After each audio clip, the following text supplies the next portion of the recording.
is heavy. This is Woody. This is my little terrier doggy, and he's the one I'm going to miss the most. He's a very friendly little dog. He is little, trust me. He's got the body of a footballer on little stumpy legs, but he's my sweetheart, and I'm really, really going to miss him. I've got another dog, Poodle. I'm going to save showing him to you another day.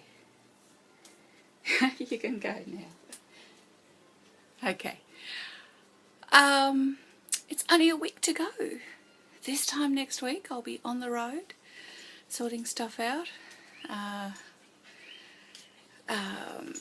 My first stop, for those of you that know Australia, is from Townsville to Rockhampton. And then we just sort of stagger down till we get to Tasmania 15 days later. So it's a big adventure, and I'm kind of puffed from holding Woody up.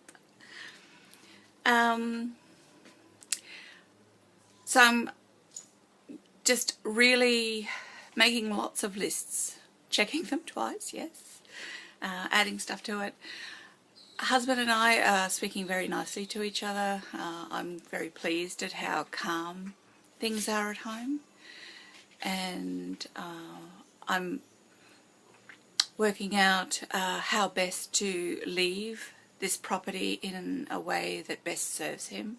So we're going to convert a couple of our spare rooms. I mean, it's a 3-bedroom house and there's just the 2 of us. So we've kind of spread ourselves out into those extra 2 bedrooms, but now we're going to reclaim them back, and I'll put beds in them, and so he can have people in with him.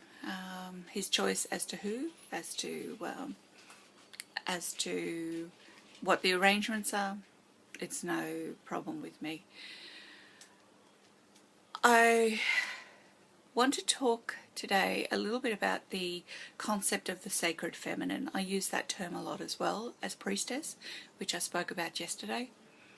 And my sweet, sweet sister, Stephanie, she's a very pragmatic lass. That's one of the reasons that I adore her so much, because she kind of balances when I get a bit lost up there in the archetype world. And she says, what is the sacred feminine? And that's not an unreasonable question. And a lot of people are probably asking that as well. And I don't know that a lot of people actually really appreciate what the sacred feminine is. I mean, who knows? I may not have the truth on the matter either, or the whole concept. I think it's a very large, numinous kind of concept that I don't know that one brain, one mind can ever truly capture that whole essence and communicate it to another person. But the way that I feel the sacred feminine and the way that I connect with it. Okay, let's go right back into the source of everything, the source of creation. And it's very nicely defined in the concept, in the Chinese concept of Tao, the nothingness, the all. And from there you start getting movement. And from this non-duality, from this oneness, you then get duality emerging. Okay, now that's nicely described in that yin-yang symbol. That little symbol, that Tai Chi symbol, is incredibly powerful, contains so many layers of information that I think you would do really well to give it frequent contemplation, frequent meditation on what it means, because it represents patterns on so many levels. But from the non-duality, you start getting duality, the core beginnings of duality Okay, whether you correlate that to the binary system of 1 and 0 or on, off, okay, yin, yang. And it's the yin that is the ultimate source of all that is feminine, woven throughout creation in various proportions and in various patterns, with the yang, the sacred masculine.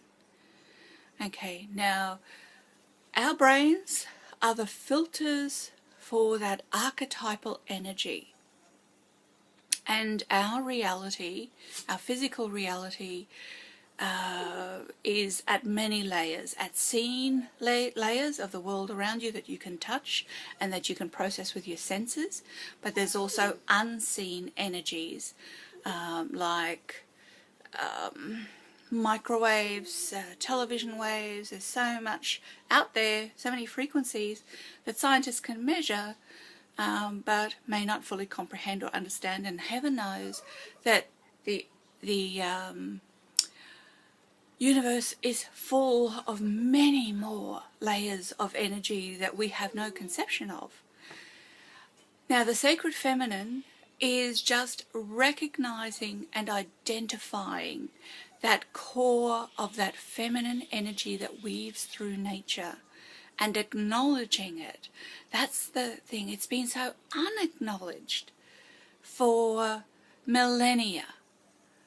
Okay, it's been trivialized, it's been dismissed, made irrelevant. Okay, we live in a very, very, very skewed society. The sacred feminine for me is not a deity, although she is represented by deities like Kuan Yin, Tara, the Divine Mother, Mary Magdalene, Mary, Mother of the Christ. But by connecting with those symbols, you are activating that recognition of the feminine that weaves throughout creation. And your brain, your right brain, has the biocircuitry to receive that thread, that feminine thread of creation. And your left brain has the biocircuitry to process the masculine thread of creation. Okay, so that's how I perceive the sacred feminine. It's an energy, it's an energetic, it's an archetype, but an unacknowledged, an underrepresented archetype that we need to do something about. So that's my mission, and I'll see you again tomorrow. MarloweAster.com, and I'll see you on YouTube. Bye-bye.